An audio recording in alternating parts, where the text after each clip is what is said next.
I'm a pretty simple guy. I think one of my skills is trying to explain things plainly. And I was looking back at a lot of my videos, and I realized that I do spend an awful lot of time bitching about how SJWs ruined my favorite hobbies. And while I'm not an expert in their ideologies, I feel like I have noticed a trend, something that we can hang our hat on, and something to help us combat it. I don't think any of my ideas here are unique, but I'm hopeful in that I can present how their playbook plays out in our hobbies and our pastimes, and we can work together to come up with more practical solutions. I have a few ideas in the presentation, so be prepared for a boring-ass PowerPoint presentation. I'm not an animator, but I think the points stand. So we have the SJW playbook, right?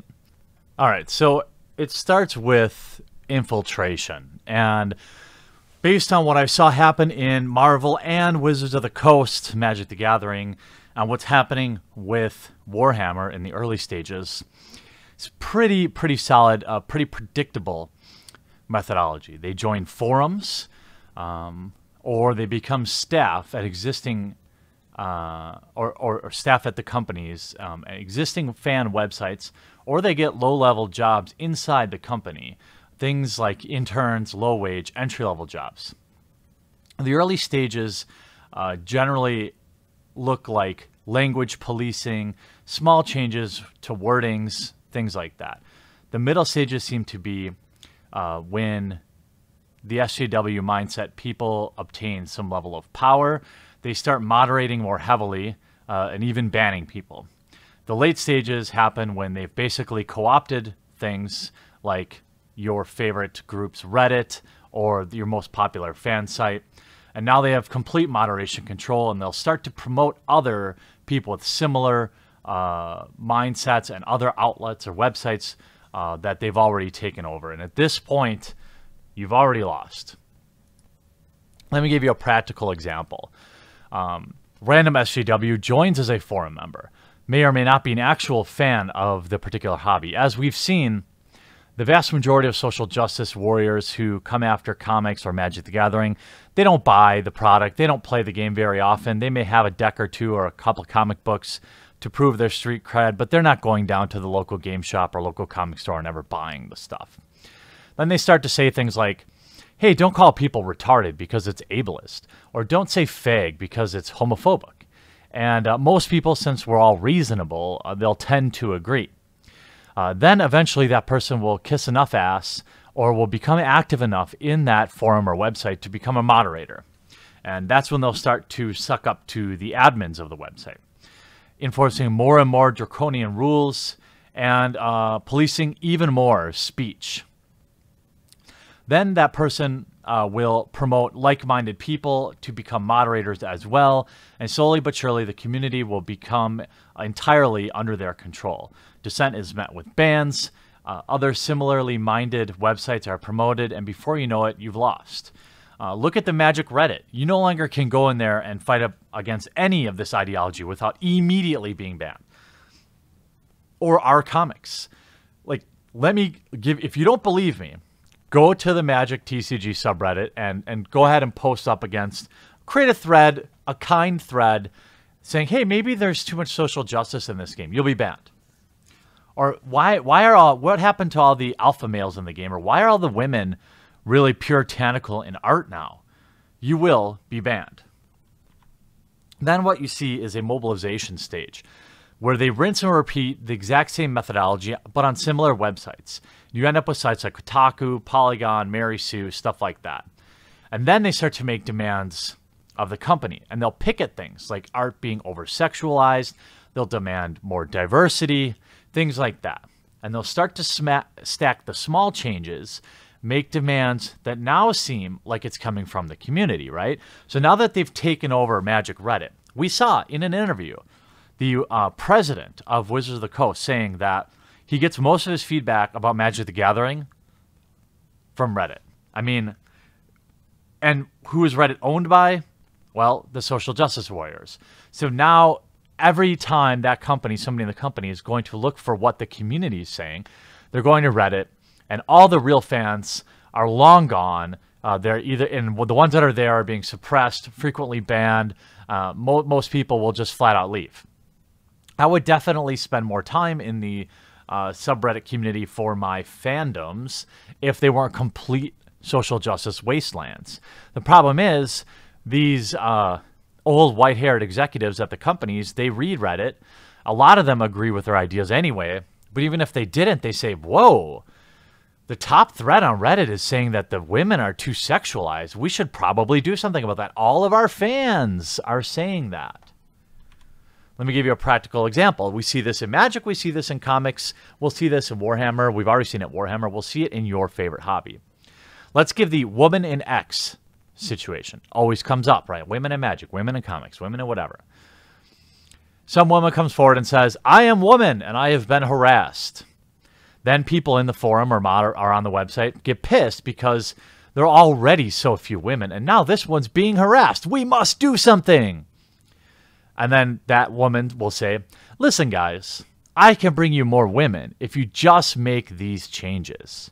And then people start to make the changes. And that same person will also say something like, hey, have you also noticed how white it is in here? I bet there are a lot of racists.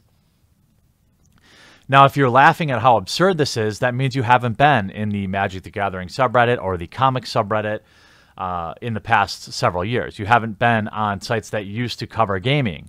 And if you're nodding your head in agreement, then you have. You know, this is the same playbook they used for everything. Then they start to institute their change. Now that the company is sufficiently fooled into thinking these websites represent their fan base, the rest is just a matter of time. Things like diversity councils are formed at the companies. Outrage mobs start to demand that people are fired from within the company and subsequently replaced with people sympathetic to their cause. Qualifications come second. Look at all the people, for example, at Wizards of the Coast or Marvel who have no problem attacking the community, have woefully, just go ahead and look down the resumes of some of the executives at these companies. It's shocking how underqualified they are. Shocking. But what you do know is they agree, they conform to the same ideology. And now you end up with problems with the product because you have underskilled people in positions of power inside the company. Let me give you a real-world example with Magic the Gathering. We've seen the card stock basically plummet. I mean, you're literally buying cardboard, okay? This is what we buy. And the quality is at an all-time low and has been for 2 to 3 years. The entire community is complaining about it. The only problem is Reddit, the people they think is the community, is not hammering it. They're worried more about how women are treated in the game or why there aren't enough POCs in comics. New staff that comes in, once people are subsequently fired, they bring in more ideologues. And now your hobby is truly doomed. And you end up with Marvel Comics, you end up with Magic the Gathering, you end up with countless other hobbies that have been destroyed. Here's a practical example from 2016, where Marvel CEOs, people were demanding the Marvel CEO be removed from making a political donation with his own money, right? Here's an article. Marvel CEO gave Donald Trump's foundation $1 million. The people are furious. No, people that buy comics don't give a shit who the CEO of the company gives money to. Do you? Ask me. Like a real question. Outside of some really absurd thing, like Tom Cruise still sells a lot of tickets even though he is involved in Scientology. People that like movies don't really give a shit who Tom Cruise gives his money to. Only social justice warriors do, right? And that's the same thing here. Look how they word it. The donation has upset people, some of whom have not been completely familiar with Perlmutter's reputation. Considering how progressive and diverse Marvel Comics have become, why would the company's figurehead donate such a large amount of money, or any money really, to someone who's built their campaign on xenophobia, Islamophobia, and whose supporters resort to sexism? This move doesn't seem to align with the fact that one of Marvel's most popular, not according to sales, Comics is about a Pakistani-American Muslim teenage girl named Miss Marvel. First of all, this comic is by far not one of the most popular comics they sell. It's one of the least popular. Okay? People buy the book, sure. But it's not even close. You think Miss Marvel sells anywhere near Thor or sells what Spider-Man does or Batman, which is DC, I guess. But, like, it's absurd. But because the company thinks that Vox is, like, you know, Vox thinks they're responding to their customers. Vox pulls stuff off the subreddit that's been co-opted, or Polygon writes an article that's been co-opted, or Kotaku. What happens is, like we saw when they wrote a hit piece about me, Polygon writes a piece, Kotaku writes a piece. And now, here these CEOs think, well, my fans are upset. I better make a change. I don't know the answer, how to defeat it, but I don't want to just complain. Here's what I think that you can best do.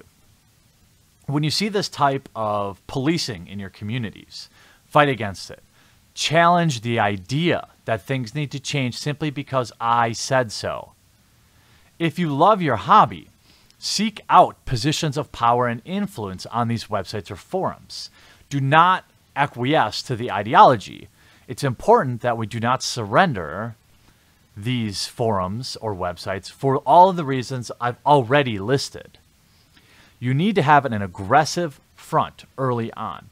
It must consist of several content creators who will combat their narrative point by point and deconstruct it in a way people can relate to if you are to have any chance at all.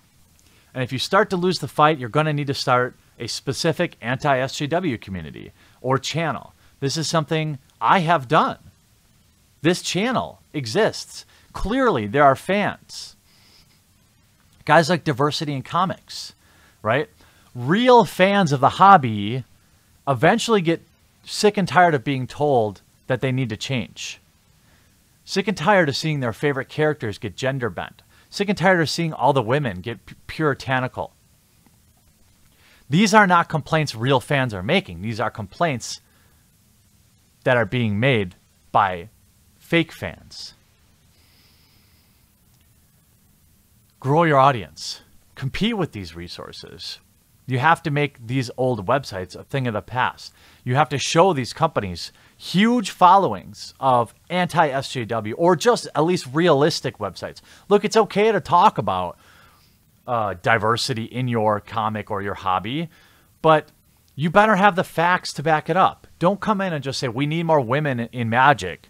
We need more women in competitive Magic. And when somebody says why and you don't have an answer, I mean, that needs to be combated. And finally, this one is, of course, the most difficult. You have to vote with your wallet. I haven't been very good at this, although I am buying legendary levels less of Magic the Gathering products. And with comics, I'm going out of my way to buy comics that I like for the hashtag Move the Needle movement. I'm going out and buying comics that I like.